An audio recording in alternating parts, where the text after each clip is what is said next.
Olá, tudo bem? Boa noite, boa tarde, meus prezados e prezadas alunas. Continuando a aula correspondente ao dia 1º de junho, será essa daqui sobre notação de pilhas, continuando um pouco sobre notação, e começando a falar sobre um assunto novo que é a equação de Nernst. Cursor, aí. Pilhas com eletrodos inertes e soluções. Em uma pilha de sais, por exemplo, ferro 3, né, o íon férrico e o íon ferroso, digamos que eu tenho um sais cloreto férrico e cloreto ferroso. Os dois sais são completamente solúveis, né? E eu tenho preparado uma solução desses dois sais em um mesmo recipiente, em um mesmo becker. Então, os dois íons eles vão participar de uma das semi-reações em uma das celas, né, um dos compartimentos eletródicos. Digamos que neste compartimento, neste becker, por exemplo, eu colocasse mercúrio líquido, que é claro, pela densidade dele ele vai ficar no fundo, tá? Mas de alguma forma eu colocasse também um fio de cobre ou atravessando o vidro, isso tem forma, tá, de soldar metal. Não é fácil, mas um bom vidreiro faz. E, portanto, o mercúrio está no estado líquido em contato com a solução aquosa que contém os íons ferro 3 e ferro 2. Tá? E num outro compartimento, num outro becker, por exemplo, nós tivéssemos uma solução também aquosa de sais também solúveis, nitratos, por exemplo.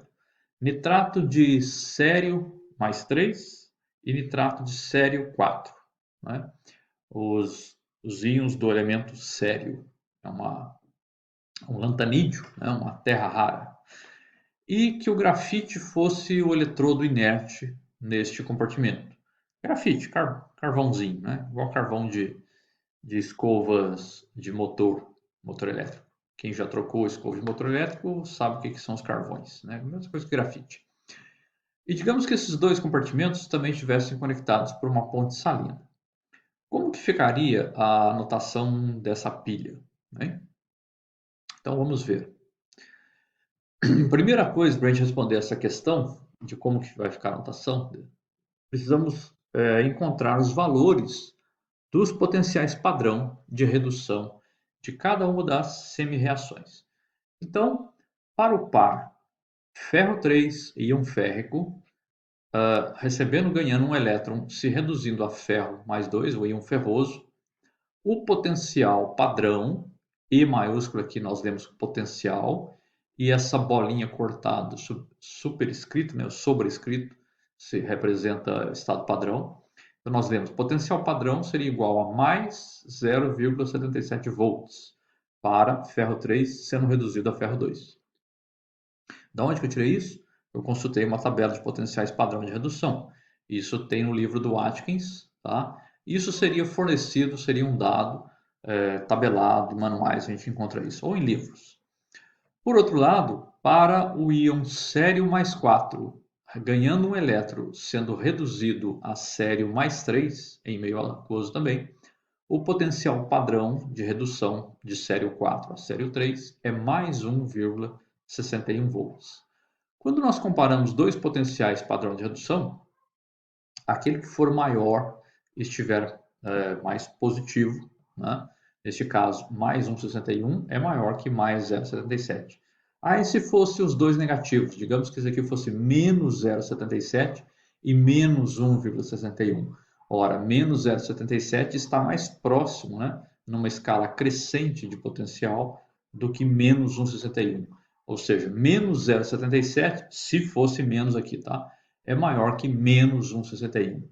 E aí não é em módulo, tá? Aí a gente leva em conta o sinal. Aqui, como os dois são positivos, 1,61 é maior que 0,77, portanto, quem vai sofrer a redução de fato nesse par aqui, sério 4 será reduzido a sério 3, às custas da oxidação de ferro 2 a ferro 3. Portanto, a semi-reação de cima ela tem que ser invertida, né? Porque quando se junta essas duas, o espontâneo vai ser sério 4 reduzir a sério 3 e ferro 2 oxidar a ferro 3.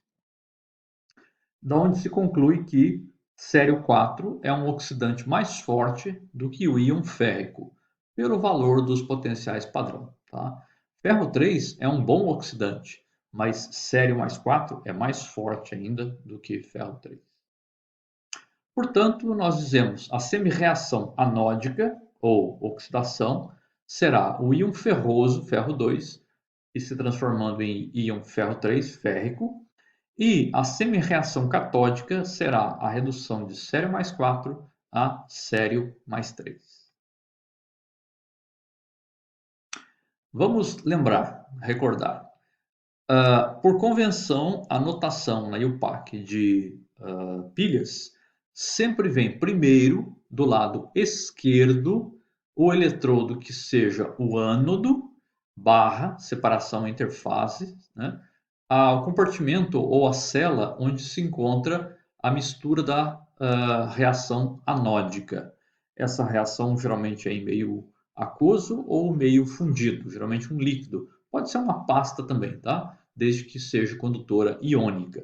Nos eletrodos, nós temos, que ficam nas extremidades, tá? Nas pontas, nós temos condução dos elétrons, condução eletrônica. E nos compartimentos anódico e catódico, nós temos condução de íons, condução iônica. Essa dupla barra, lembrando, representa a ponte salina. Então, sempre a convenção é da seguinte forma: ânodo barra anódica, à esquerda. Dupla barra, se houver uma ponte salina.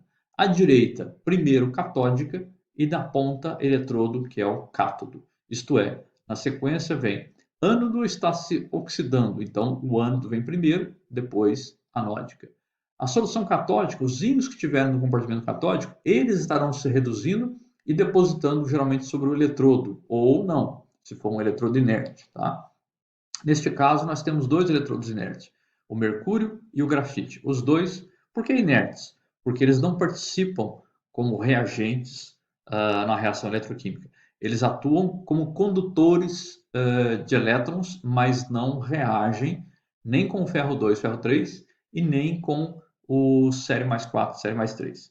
Isso é claro, condição bem comportada. Nem sempre é tão simples e às vezes o eletrodo também participa. Mas aqui nós estamos tratando de eletrodos inertes. A reação anódica é então ferro 2 oxidando a ferro mais 3 e produzindo, formando, né, liberando um elétron. Esse elétron que o ferro libera, né, daqui a pouco nós vamos ver onde é que ele vai ser utilizado. Mercúrio é um metal relativamente nobre. Não é tão nobre quanto platina, ouro, né? Ródio, irídio, paládio, mas é considerado sim um metal nobre, tá? Mas mercúrio oxida mercúrio 2, mercúrio 2, 2+, é verdade. Mas não é tão fácil assim de oxidar o mercúrio não, tá? Então, o mercúrio líquido, nessas condições, ele se comportará como ânodo, tá? Então, pela forma como estava anunciado, né, o mercúrio estava em contato com a solução contendo íons ferro 2 e ferro 3. A reação catódica, aquele elétron que o ferro cedeu, perdeu, vai ser justamente recebido pelo sério mais 4 e, portanto, se transforma em sério mais 3. E, neste caso, o cátodo, então, o eletrodo que vai fechar o circuito, será, então, um bastãozinho de grafite, carbono. Né? Então, a nossa notação da pilha ficaria assim. Mercúrio, no estado líquido, é o nosso eletrodo ânodo. Então, ele aparece primeiro. Barra, porque ele não se mistura, né? Mercúrio não mistura com a solução aquosa. Ele fica no fundo da solução aquosa, do becker, e, portanto, nós temos aqui uma fronteira, nós temos uma interface. Então, mercúrio líquido, interface, barra, ferro 2, ferro 3. Vírgula, por que a vírgula? Porque os dois íons estão misturados na mesma solução, dissolvidos. Né? Agora, observem que eu coloquei o ferro 2 antes do ferro 3. Por quê? Porque o ferro 2 está sendo oxidado a ferro 3. Dupla barra, a ponte salina de cloreto de potássio. Aí vem, novamente, vírgula, porque tanto os íons sério 4 quanto os íons sério mais 3, eles também estão em contato no mesmo compartimento, no mesmo becker, dissolvidos na mesma solução, no mesmo solvente, que é a água.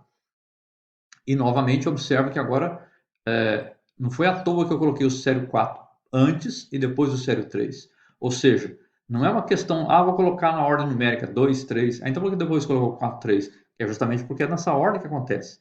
Ferro 2 é oxidado a ferro 3, enquanto sério mais 4 é reduzido a sério mais 3. E outra barra, porque o carbono na forma de grafite, sólido, né, ele vai estar como eletrodo, como cátodo, mas ele também não se dissolve em água. Então, essa seria a nossa pilha de forma abreviada, tá? Anotada aí das reações que nós observamos.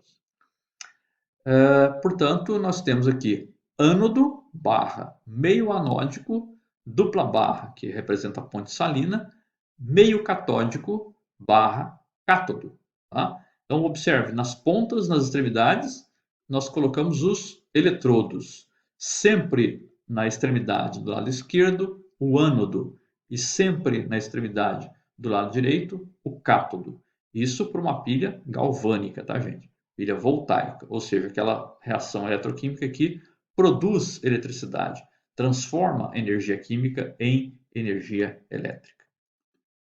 E da seguinte forma, ânodo, meio anódico, barra, barra, meio catódico, cátodo.